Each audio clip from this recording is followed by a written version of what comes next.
I've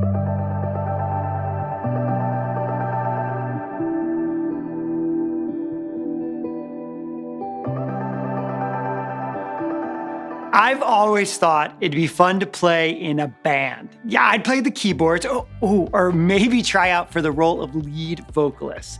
But of course, it might be fun to pick up an electric guitar and shred a bit as the drums and bass set a groove.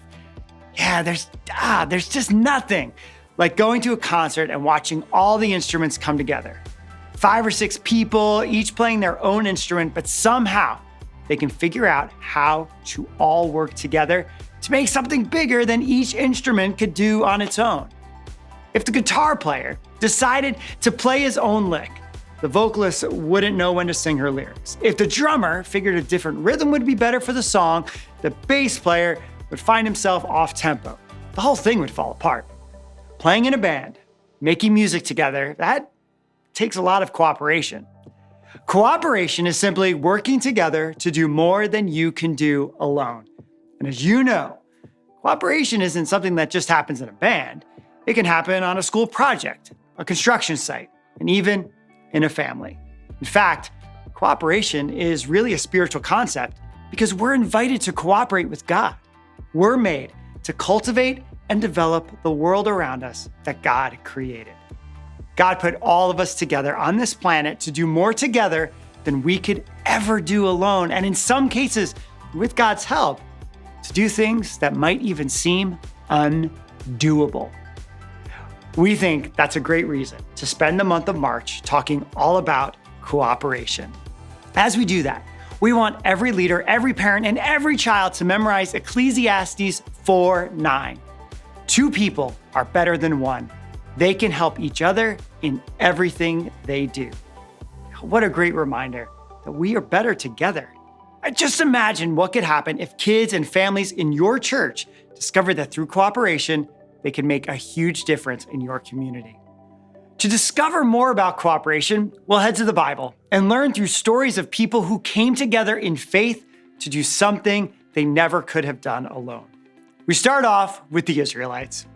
When they were set free from slavery in Egypt, God gave them all sorts of guidelines for how to live. These guidelines also included ways to express their worship, including the building of a place of worship called the tabernacle. God could have had Moses build this on his own, but instead, God called expert artists and craftsmen, along with all kinds of people, to work together to build this incredibly intentional place of worship. God wants the same thing for us and how we use our gifts and talents.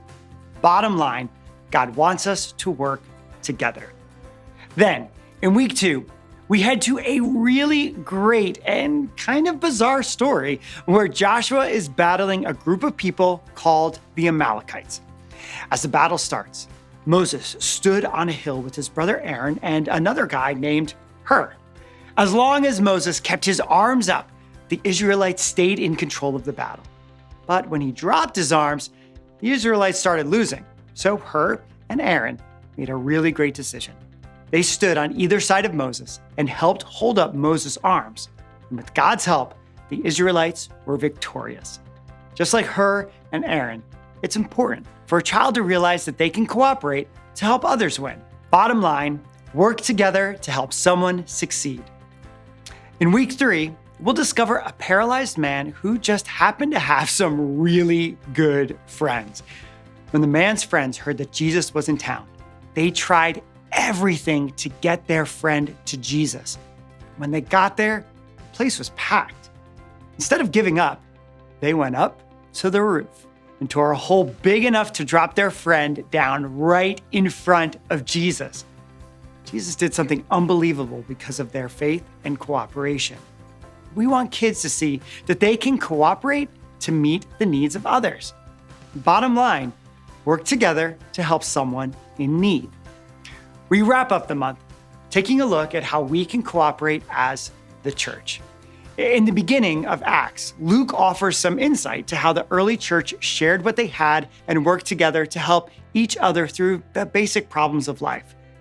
God has given each of us a gift, and each of us can use those gifts together to do more for God than we could do on our own. Bottom line, make a habit of working together. This month, think about this question. What can you do together? What can you do together as a family?